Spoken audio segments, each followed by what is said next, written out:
JNU campus के Ambedkar library में तोड़फोड़ के मामले में जेएनयू प्रशासन ने की कार्रवाई। जेएनयू छात्र संघ के चारों अधिकारी पूर्व छात्र संघ समेत 8 छात्रों को 2 सेमेस्टर के लिए किया गया निलंबित, तो बाकियों पर मोटा फाइन लगाया गया। कार्रवाई के विरोध में मीडिया के सामने आकर जेएनयू ने दिया अपना बयान। जेएनयू प्रशासन का फैसला गलत है। जेएनयू प्रशासन छात्रों के मूलभूत सुविधाओं पर, खस्ता हॉस्टल, पीने के पानी इत्यादि पर ध्यान नहीं देती, जबकि दूसरी चीज़ों पर ध्यान देती है। और ये जो 8 छात्रों के ऊपर कार्रवाई हुई है वो बेहद गलत है। आइए आपको सुनाते हैं जेएनयू के प्रेसिडेंट ने क्या कहा इस पूरे मुद्दे को लेकर। 20 अगस्त 2025 में हम देखते हैं कि हमारी लाइब्रेरी में, बी.आर. अम्बेडकर सेंट्रल लाइब्रेरी में रातों रात एक मेट्रो गेट एक इंस्टॉलेशन होता है। जब पूछा जाता है, जब यूनियन पिछले बार का पूछता है कि ये गेट वहां पे किस लिए लगाया गया, किससे पूछ के लगाया गया, उसका कोई जवाब एक्टिंग लाइब्रेरियन के पास नहीं होता। पहला तो ये सवाल है कि हमारी लाइब्रेरी में, जेएनयू जैसे प्रेस्टिजियस यूनिवर्सिटी की लाइब्रेरी में इतने साल से एक चीफ लाइब्रेरियन का रिक्रूटमेंट क्यों नहीं हो पा रहा है? एक्टिंग लाइब्रेरियन से हमें क्यों काम चलाना पड़ रहा है? वहां पे कहा जाता है कि सीट की कमी के वजह से, आप इस बात पे गौर फरमाइए कि सीट की कमी को पूरा करने के लिए वहां पे एक मेट्रो गेट लगा दिया जाता है। इस बात का कोई तुक नहीं बनता है। पहले वो ये कहते हैं कि ये कोई इसमें फेशियल रिकॉग्निशन टेक्नोलॉजी नहीं है, सिर्फ कार्ड डिटेक्ट होकर लोग अंदर जाएंगे। अगर ये बात थी तो ऑलरेडी आपको बता देते हैं कि लाइब्रेरी में तमाम यूनिवर्सिटीज की लाइब्रेरी के जैसे कार्ड स्कैन करके अंदर जाने की एक प्रक्रिया थी।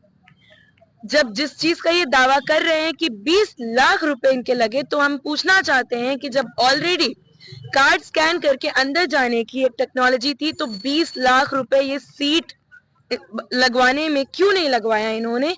उस टेक्नोलॉजी पे क्यों लगवाया? एक्टिंग डीन मनोरमा त्रिपाठी ने किससे घूस खाया था? इस सवाल का हमें कोई जवाब नहीं मिलता है। उसके बाद यूनियन जाता है बात करने, यूनियन इनडेफिनिट स्ट्राइक पे बैठता है। इनडेफिनिट स्ट्राइक पे बैठने के बाद रजिस्ट्रार से साइन होकर एक नोटिफिकेशन वहां पे लगता है। आज भी वहां पे होता है, क्योंकि वो इतने बेशर्म है, उनको कोई फर्क नहीं पड़ता है।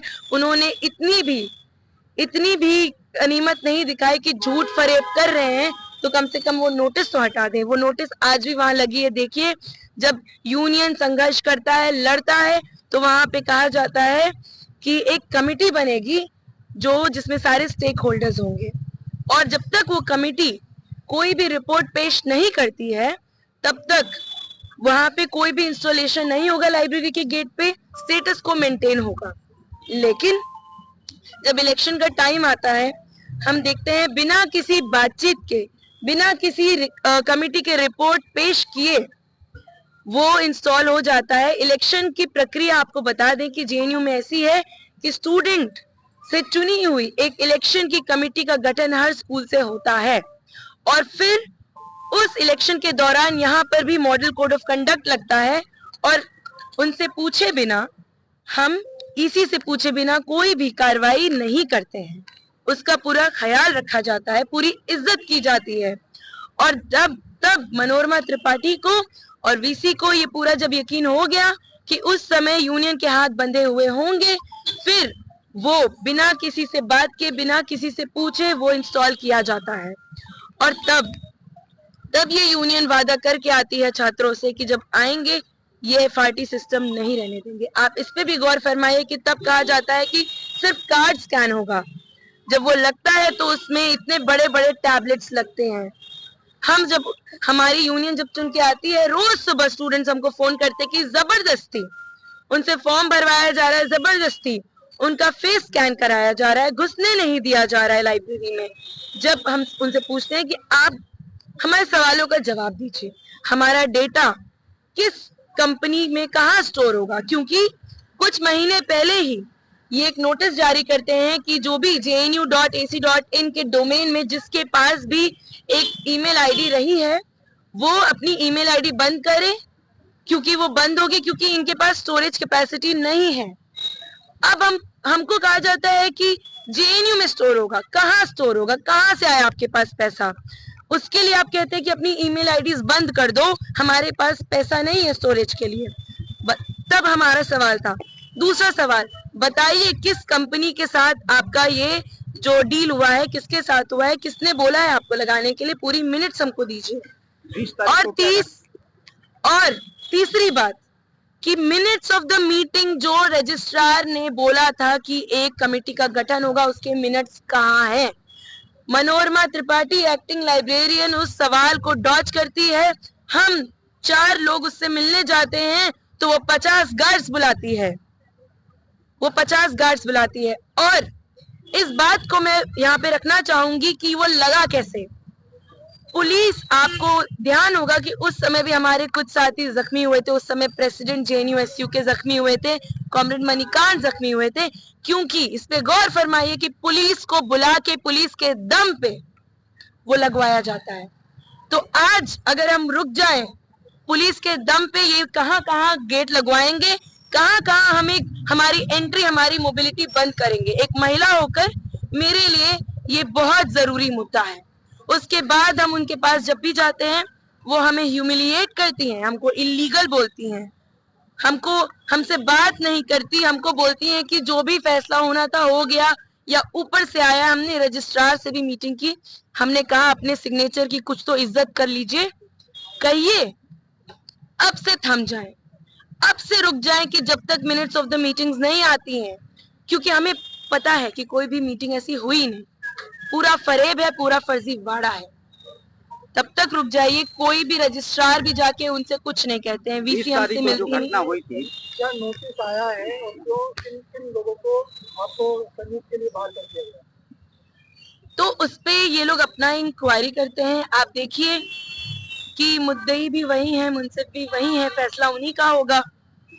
तो वहां पे हमसे हमारी बात, वहां पे हमने जो पॉइंट्स रखे कि जब स्टूडेंट्स के साथ धोखाधड़ी हुई, हम क्या मनोरमा त्रिपाठी के खिलाफ प्रोक्टोरियल इंक्वायरी करा सकते हैं? नहीं करा सकते। उनके खिलाफ भी प्रोक्टोरियल इंक्वायरी, रजिस्ट्रार के खिलाफ प्रोक्टोरियल इंक्वायरी होनी चाहिए कि उनके सिग्नेचर की कितनी कीमत है। ये नोटिस जो आया है, नोटिस में क्या है और किन asked to get out of this university, and I want to tell the vice chancellor as well. कितने छात्रों पर ये फाइन लगाया गया है? 8 स्टूडेंट्स हैं अभी तक, ऑफिस बेरर्स और हमारे पूर्व जो जेएनयू प्रेसिडेंट है, उनके अलावा 8 और स्टूडेंट्स के ऊपर 20,000 की फाइन लगा चुके हैं। And as comrade Aditi was saying, this is a regular tactic when we are standing up, we are asking, we are demanding the administration to revoke this rustication and out of bond order with immediate effect. मेरा नाम सुनील है और मैं अभी JNU student union में general secretary हूँ। सुनील जी, जो घटना के जो जिक्र हो रही है, इस पे जो कार्रवाई की गई है, लेकिन जो उस दिन की घटना का वीडियो वायरल हुआ था, काफी मीडिया पे चला भी था, जिसमें जो पूर्व अध्यक्ष थे नीतीश और भी कुछ साथी थे जो तोड़फोड़ कर रहे हैं, तो उस पे आप लोगों का क्या कहना है?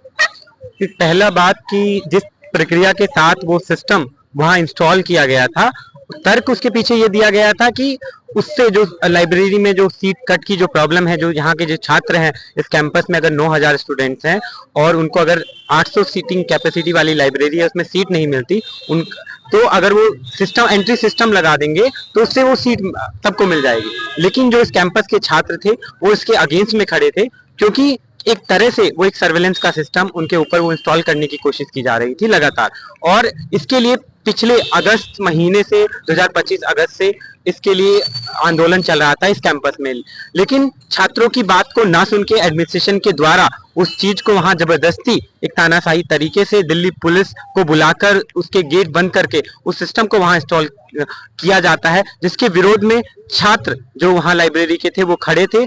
और जिस तरह से जो एक्टिंग लाइब्रेरियन है मनोरमा त्रिपाठी, उनके द्वारा जो रोज छात्रों का जो हैरेसमेंट किया जा रहा था, इसकी वजह से जो स्टूडेंट यूनियन है और जो इलेक्टेड रिप्रेजेंटेटिव है उनको वो कदम उठाना पड़ा कि उन्होंने ये स्टेप लिया। आखिर ये जो नुकसान जो हुआ, जो तोड़फोड़ हुई, आखिर ये किसका? ये तो स्टूडेंटों का भी नुकसान हुआ। सबसे पहली बात कि किस तरह से जो एडमिनिस्ट्रेशन की जो प्रायोरिटीज है को अगर इस कैंपस में एक स्टूडेंट्स के ऊपर अगर उनके हॉस्टल की छत गिर जाती है उस पे ध्यान नहीं दिया जाता, अगर लाइब्रेरी में पीने का पानी नहीं है, हॉस्टल में पीने का पानी नहीं है, उस पे ध्यान नहीं दिया जाता, लेकिन उनके कहने के अनुसार कि वो 20 लाख का सिस्टम इंस्टॉल करने के पास उनके पास पैसे हैं, तो ये हमारी एक हम ये उनसे सवाल पूछते हैं कि हम जो जब ये चुन के आए तो हम उनकी जवाबदेही तय करेंगे कि वो सिस्टम वहां क्यों आया, और हम जब इस कैंपस के जो सबसे बड़े स्टेक होल्डर हैं, जो इस कैंपस जो है स्टूडेंट्स का है, अगर चाहे वो वीसी हो, लाइब्रेरियन हो, अगर वो यहाँ बैठे हुए हैं तो वो स्टूडेंट्स के लिए बैठे हुए हैं, तो उनको हमारी बातों को सुनना पड़ेगा। क्या मैसेज आपके पास आया, किन किन लोगों को बाहर का रास्ते?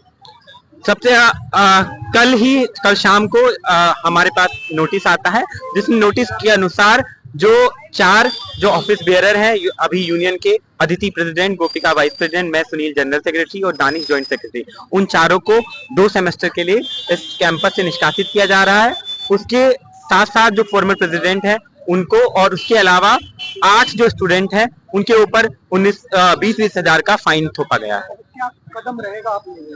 अभी हमारा जो हम इस कैंपस में एग्जिस्ट कर रहे हैं तो स्टूडेंट यूनियन की एक ताकत है, और उस स्टूडेंट यूनियन का जो पावर है हम उनको एडमिनिस्ट्रेशन को भी बताना चाहते हैं। केवल जो 4 ऑफिस बेयरर है वो स्टूडेंट यूनियन नहीं है, इस कैंपस का एक स्टूडेंट यूनियन का पार्ट है। तो हम स्टूडेंट्स के बीच में जाएंगे और उनको बताएंगे किस तरह से आपका जो राइट टू यूनियन है उस पर एक तरह से अटैक है, और क्यों हमको जो अपना यूनियन है उसको बचाने की जरूरत है, ताकि जो आने वाली लड़ाइयां हैं उनको हम और मजबूती के साथ लड़ सके। और हमको विश्वास है कि जिन छात्रों ने हमें कुछ महीने पहले जो अपने मतों से चुन के, भारी मतों से चुनकर भेजा है, तो हमारी बातों को सुनेंगे और एडमिनिस्ट्रेशन के खिलाफ सड़कों पे उतर के आएंगे।